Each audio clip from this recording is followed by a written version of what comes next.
and go. Yeah! We probably need drinks. That'll do.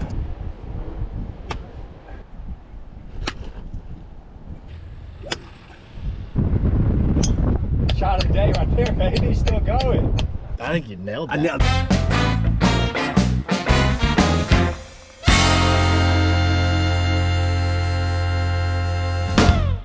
Yeah, so Justin Smith with Agellus Capital. We are an 8-month-old private equity firm headquartered in Clayton, Missouri. One person of our team is actually from Clayton, Missouri. We've all moved there to build something that we're pretty excited about, which is to do buy and builds in the lower middle / middle market. Founded by a couple of former Audax guys, Bo Thomas and Jeff Aiello.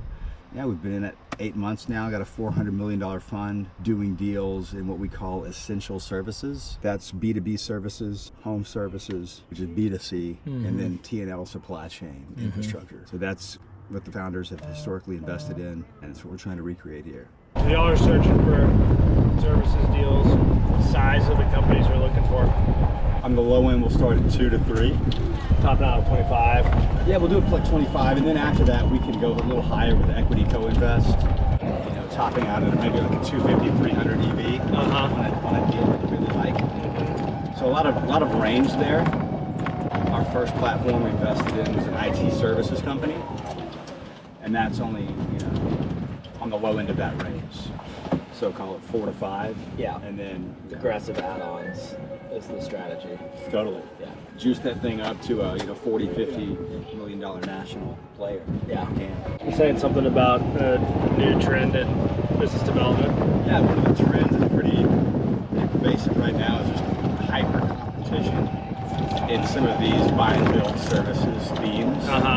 Whether it's professional services with IT services, or facility services with HVAC, landscaping, roofing.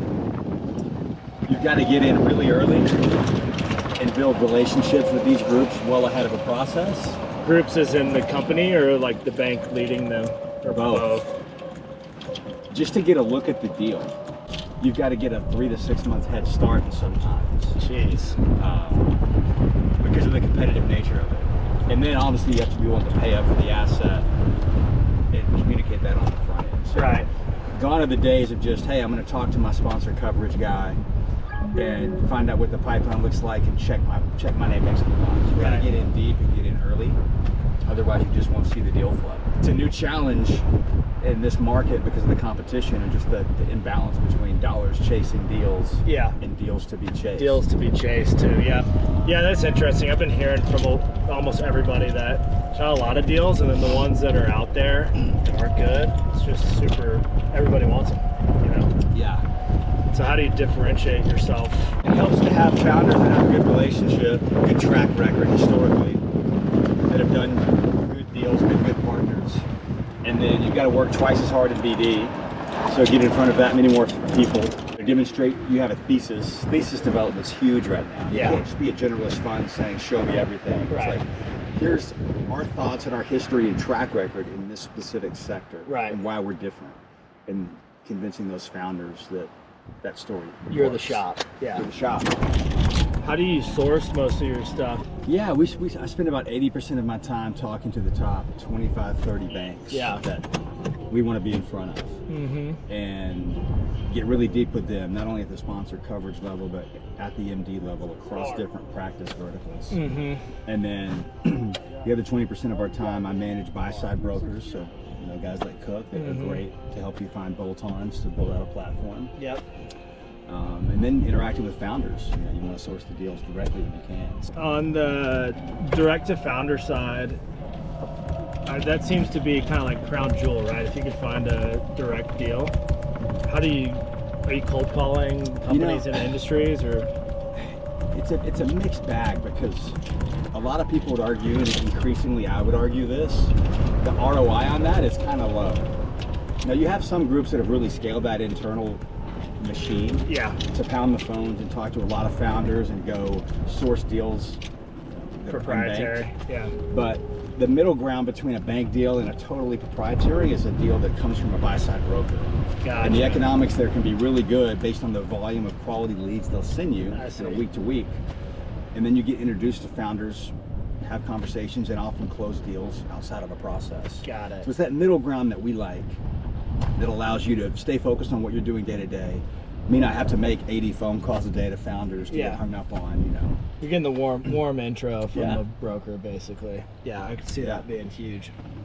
Yeah, and these folks are pretty good at it, you know. I mean, the buy-side groups know what they're doing, and so if you pick the right ones that have sector expertise, they're going to have sometimes existing relationships in those sectors.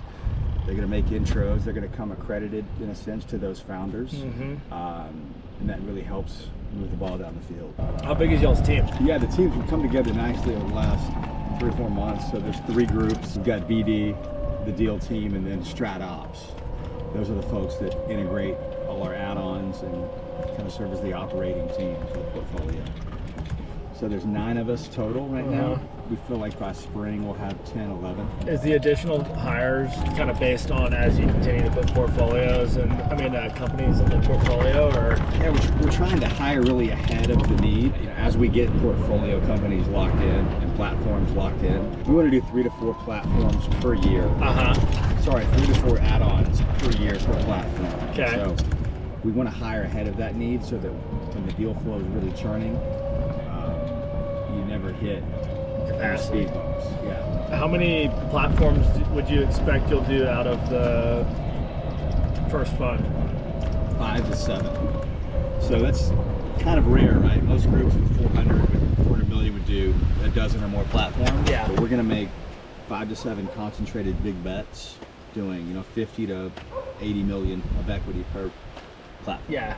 No margin for error there, but we're doing a lot of the stuff that Jeff and Bo have done in the past in terms of the sectors and the theses around the buy and build. So we feel like we can make it happen in 5 to 7. Yeah, that's great. Love it, dude. I think you nailed that. I nailed that.